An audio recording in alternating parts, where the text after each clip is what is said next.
Muchas bendiciones, grupo. Tercer nivel. Vamos a discutir en este momento lo que conlleva el examen. Solamente son 5 preguntas y una pregunta que es de bono. La primera pregunta es, ¿verdad? Decir los 10 primeros libros del Antiguo Testamento juntamente su significado, ¿verdad? Comenzamos con Génesis, ya sabemos que es principio, ¿verdad? Porque en el principio creó Dios los cielos y la tierra. Después tenemos Éxodo. Éxodo habla de la salida del pueblo de Israel después de 400 años bajo el yugo de la esclavitud en Egipto. Después tenemos Levítico, ¿verdad? Levítico está relacionado a la esencia de un manual religioso escrito para los servidores del altar en aquel tiempo, que se llamaban levitas. También tenemos el libro de Números, que es el siguiente. El libro de Números está relacionado al número de contar. Es como un... viene siendo como un conteo, algo así, ¿verdad? Del pueblo de Israel, de los que eran los varones israelitas de 20 años para arriba que podían salir a la guerra, ¿verdad? Era un conteo, ¿verdad? No sé si me explico, que quedó un poquito, ¿verdad? Es como un censo, digo yo, algo así. Tenían que sacar los varones de 20 años para arriba que estaban capacitados para ir a la guerra. Ese es número. Deuteronomio está hablando, ¿verdad? Quiere decir, es como una segunda ley. ¿Verdad? Que es como la repetición de la primera ley y la segunda ley que escribió Moisés. Josué, ¿verdad? Lleva el título de su propio nombre. Pero antes de ir al libro de Josué, tenemos que entender que Génesis, Éxodo, Levítico y Deuteronomio es el libro que se llama Pentateuco, ¿verdad? O sea, son 5 libros escritos por Moisés. Y también se le llama el Torah. Y siguiendo con el libro de Josué, que lleva el titular de su nombre, este libro, ¿verdad? Fue Josué mismo que lo escribió. Está hablando de la historia del cumplimiento del pacto. Lo que Dios había ofrecido a su pueblo, ¿verdad? Para entrar y poseer la tierra prometida. El libro de Jueces también está hablando de la vida de los israelitas en Canaán después de la muerte de Josué y antes del periodo de los reyes. Después de la muerte de Josué y antes del periodo de los reyes. Eso es todo lo que está hablando Josué. También tenemos Jueces. Estoy hablando de Jueces, perdón. Estoy hablando de Jueces, ¿verdad? Que es que describe la vida de los israelitas en Canaán después de la muerte de Josué y antes del periodo de los reyes. Después tenemos a Ruth, ¿verdad? Una mujer escritora entre los hombres. Son 2, pero como solo vamos a llegar a 10 libros, ¿verdad? Está Esther también por otro lado, pero en este momento vamos a hablar de Ruth.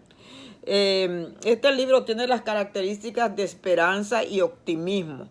De una vida vacía a una vida de prosperidad, ¿verdad? De una vida de pobreza a una vida de riqueza, ¿verdad? Y se trata de Ruth la Moabita y su suegra Noemí, ¿verdad? Que en este libro se enmarca la redención, ¿verdad? De Booz, que fue el marido nuevo de Ruth, ¿verdad? De ahí fue que vino la descendencia de Jesucristo. También tenemos el primero y segundo de Samuel. El primer libro de Samuel narra la unción y reinado de David como rey de Israel. Perdón, el primer libro de Samuel, Dios mío, me estoy equivocando un poco.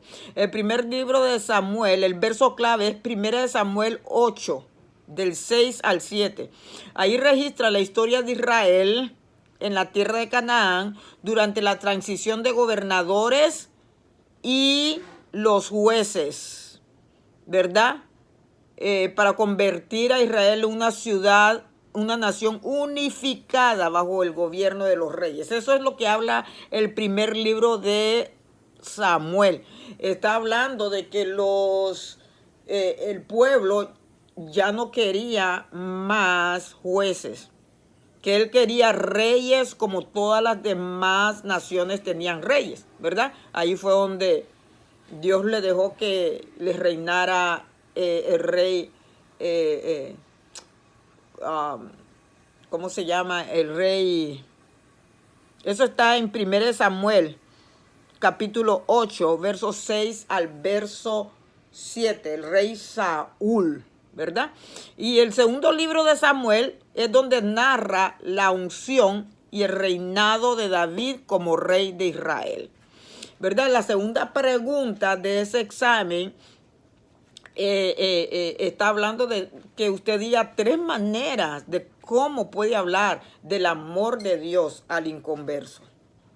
Para esto son estos cursos de discipulado. Se trata únicamente para servir a Cristo, para ganar almas, para buscar las vidas, ¿verdad? El certificado viene siendo una cosa secundaria porque su premio va a estar en el cielo cuando usted haga las cosas como Dios dice.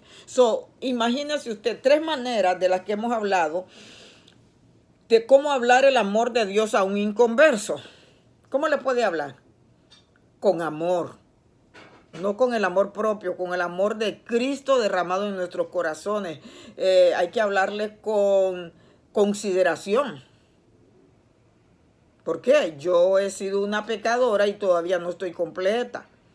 No podemos hablarle a un impío que se va a ir para el infierno amenazándolo, porque Dios no me mandó al infierno a mí. Entonces, ¿cómo podemos hablar? Con mucho amor, citándole versos bíblicos. Mira, la Biblia dice que hay un cielo, hay un infierno y tú tienes que escapar. O se le puede decir, si tiene una enfermedad, yo puedo orar por ti para que te sanes, pero primeramente tienes que buscar la salvación de tu alma, porque ¿de qué sirve que seas sano? ¿Verdad? Y no busques la salvación de tu alma. ¿Cómo le podemos hablar? Hablarle del ejemplo. Mira, ejemplos de mi testimonio. Mira, yo fui así también como tú.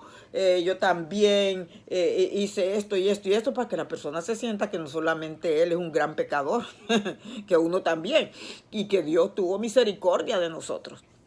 También puedes invitarlo a la iglesia si no quiere, ¿verdad?, aceptar a Cristo.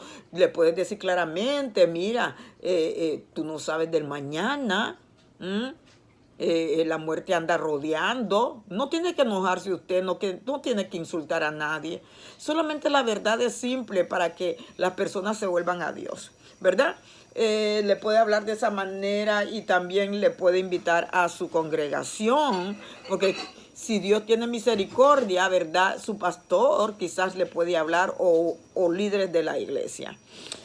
También la otra pregunta es explicar 2 figuras literarias. Hemos hablado de las figuras literarias que son de gran ayuda para preparar un sermón. Porque imagínense, hablar solamente de las escrituras está bien, pero se necesita ejemplos, ¿verdad? Hemos hablado de que a los niños, cuando están en kindergarten, en el jardín del niño, se le enseña mucho con figuras. ¿Por qué? Porque el ser humano es más receptible en ver que estar oyendo.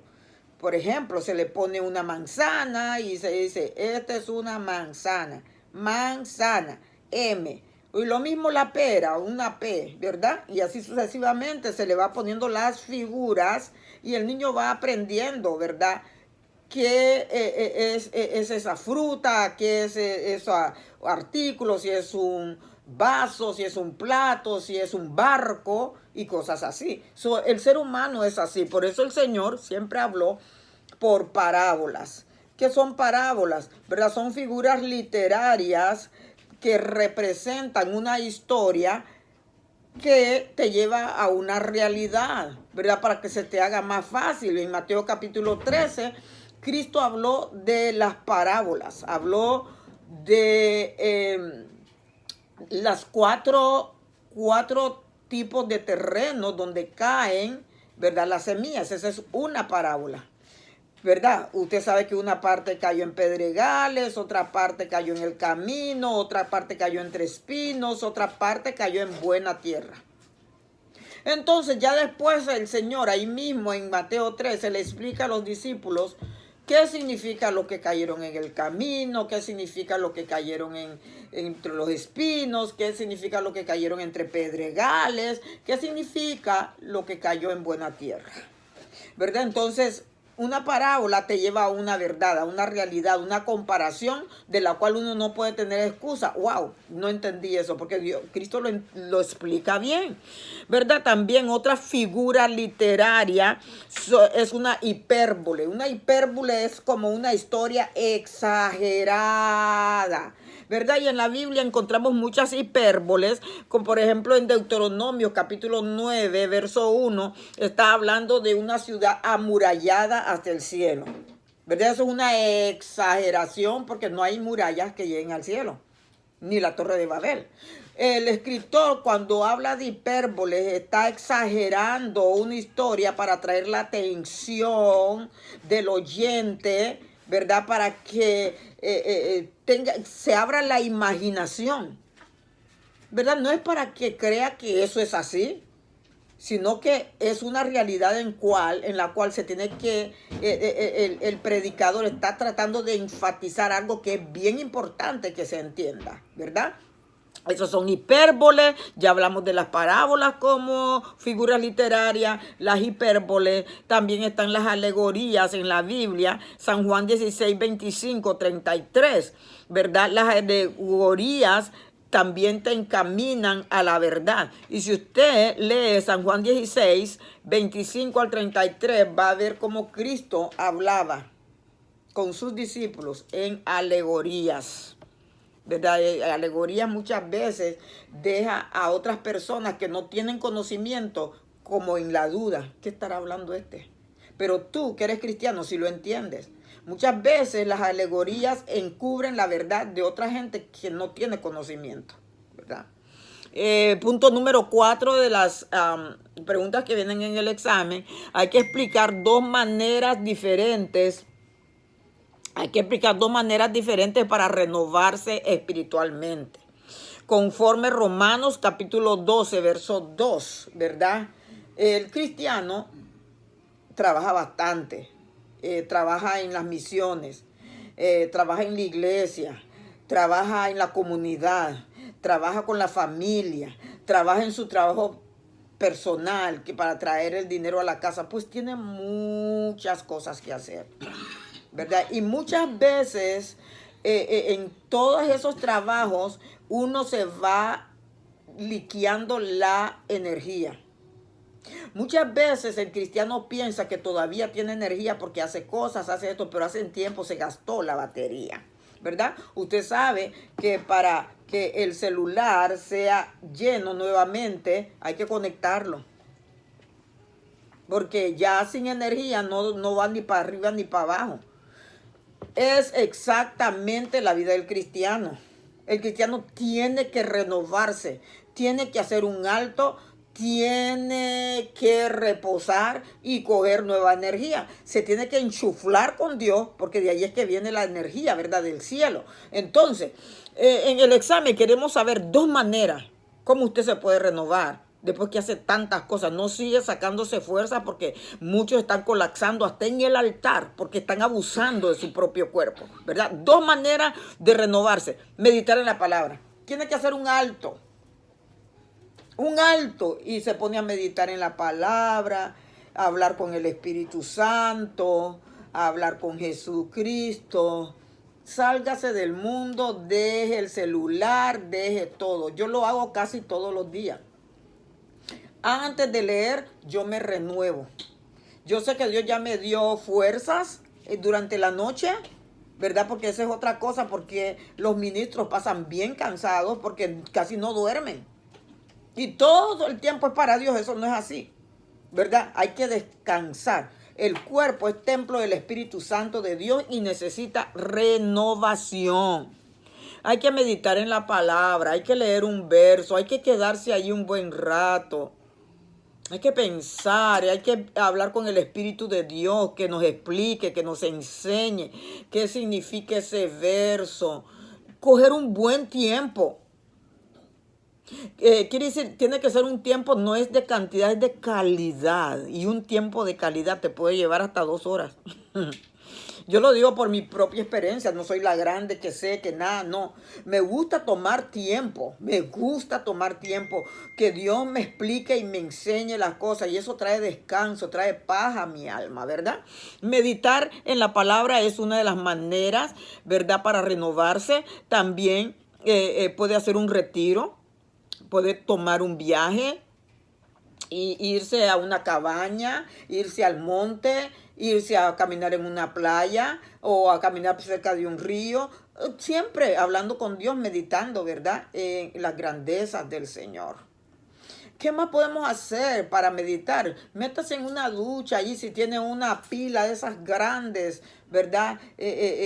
Métale agua tibia allí con florecitas y aromáticos y póngase allí al lado una música instrumental y háblele a su cuerpo. Háblele a sus manos, a su cabeza, a su cuerpo, que se desestresen, que se relajen. Porque si uno está estresado, imagínense, vaya hablándole parte por parte a su cuerpo que se tiene que relajar en el nombre poderoso de Jesús, ¿verdad? Entonces, la última pregunta, ¿verdad? Es Apocalipsis, tiempos finales. Estamos viviendo en tiempos finales. En el capítulo 6 hay descrito 4 jinetes. Necesitamos que usted lo describa en el examen. Apocalipsis capítulo 6, primero estaba el jinete blanco, que salió venciendo y para vencer, pero es un jinete de engaño. ¿Verdad? Todos los caballos que andan allí son malos, porque el enemigo va a venir como ángel de luz. Va a venir engañando, porque esta es una época de mucho engaño. El espíritu del engaño, de error y de falsedad están caminando terriblemente en el mundo. Ni el arroz es natural, es de plástico. Uno tiene que tener ojos de discernimiento, pidiéndole al Espíritu de Dios para no caer en el engaño, porque se parece que es de Dios. El enemigo se sabe la escritura. Y cualquiera que la diga por ahí, cualquiera puede decir, aquí está el siervo de Dios, y es una mentira. El engaño está caminando dentro de las iglesias y por todos lados. Hay que caminar precavido, lleno del Espíritu, para no caer en esa trampa.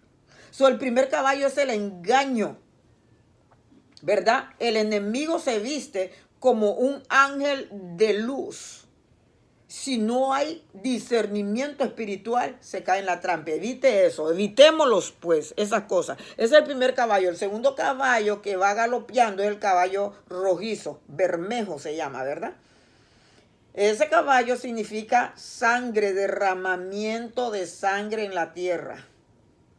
Guerras, pleitos, contienda. La gente ya no va a tener paciencia. La única manera de resolver sus problemas va a ser matando, corriendo sangre, manchando sus manos, ¿verdad? Por lo cual es muy importante que el cristiano viva bajo la sombría del Omnipotente, cubriendo su familia con la sangre del Cordero, cubriendo nuestras vidas con la sangre del Cordero, clamando por los ángeles de Dios que hagan vallado alrededor de nosotros. El tercer caballo es el caballo negro, que lleva el jinete una balanza, ¿verdad? Y ahí está hablando de la escasez que viene del vino y el aceite no se va a dañar. El vino y el aceite se está hablando de una manera espiritual. Que el fervor del Espíritu Santo se mantenga en medio de la escasez. El aceite del Espíritu Santo, que es la unción, la chequina de Jehová, se mantenga fervoroso. Eso no puede escasear, aunque escasee la comida o escasee todas las demás cosas, no se va a dañar el vino y el aceite, ¿verdad? Allí habla de una libra de trigo por un denario, que es el salario de un obrero en aquel tiempo, ¿verdad? Un denario, con eso se podía vivir, quizás una semana, pero ya hablando figurativamente con las figuras literarias, en este tiempo no. Un denario no se va a poder vivir en toda la semana. Quizás va a durar para una media compra. Porque lo que está hablando de la escasez, estamos hablando de un plátano que ya no es así como era antes. Ahora el plátano es así, todo tullido, y vas a pagar más que cuando era así. Cuando era así de grande, tú comprabas aquí en Estados Unidos, yo compraba 3 plátanos así de grandes por $1. Ahora me cuesta $3 comprar 5 de esos delgaditos así, todos tullidos. Porque todo está hablando de las señales del hambre que hay en la tierra. Ya no es la misma productividad. Ya hay producto, pero no hay productividad, ¿verdad? Lo mismo como un sueño que yo tuve, lo tuve 2 veces, ¿verdad? Yo miré una familia, usted sabe lo que es una mazorca de maíz, ¿verdad? El elote que le decimos en nuestros países. Usted mira que está lleno de dientes de maíz. En esa visión, esa mazorca de maíz no estaba llena de dientes. Tenía unos cuantos dientes separados alrededor, así unos cuantos dientecitos. Y una familia estaba comiendo de esa mazorca. Uno daba una mordida, después otro daba otra mordida, se le daba otra mordida de una mazorca. Eso está hablando del inminente hambre que viene a la tierra, por lo cual Dios ha hablado en muchas ocasiones. Compre alimentos imperecedibles, ¿cómo se llama? Imperecederos. Yo sé que son perecederos, pero estamos hablando de una duración de 5 años, por ejemplo, que duren de aquí al 2030, si es que los hay. O que dure de aquí al 2026 o del 2027, porque lo que viene, viene, ¿verdad? Y guarde alimentos, guarde comida, guarde mucha agua. Hasta eso Dios me hizo soñar que iban a envenenar las aguas. Dios va a guardar a los suyos. No tenemos que vivir en temor, pero sí tenemos que ser, ¿verdad? Responsables en hablar, en hacer lo que Dios está hablando. Ese es el caballo negro. Oscuridad de hambre, todo está está bien alto, ¿verdad? Antes se hablaba de la canasta alimenticia, ¿verdad? De su sueldo sobraba para pagar la renta, ahora no. Y si vamos más allá hablando, el alto costo de la vida también, el alto costo de la muerte, ¿verdad? Y esa es otra prédica.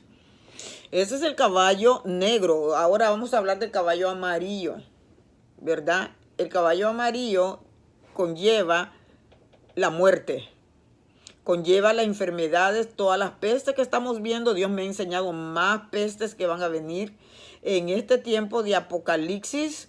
Van a haber enfermedades que los médicos no van a saber de dónde vienen, ¿verdad? No van a saber cómo describirlas, no están en su libro de enfermedades, porque son enfermedades de plagas que vienen del mismo infierno para cumplir la profecía bíblica. Muchas de estas enfermedades que no va a haber médico chino que la sane, no va a haber mascarilla que la cubra, no va a haber medicina que la salve. Los muertos van a caer afuera como gallinas con pestes. Dios lo que pide a su pueblo es que estemos preparados en el temor de Él, que estemos rendidos a su presencia, que estemos en obediencia a Él, que estemos buscando la paz y la santidad sin la cual nadie va a poder ver al Señor, ¿verdad? Eso va a conllevar el caballo negro. Muchas enfermedades, muchas pestes, muchas muertes. ¿verdad? Y la última pregunta es una pregunta bono, ¿verdad? Por si saca alguna pregunta mal, esta pregunta le puede salvar a usted. Y usted tiene que explicar en su explicación personal, ¿verdad? ¿Qué significa este verso, Mateo 24:42? ¿Qué significa para usted? Velad pues, porque no sabéis a qué hora ha de venir vuestro Señor.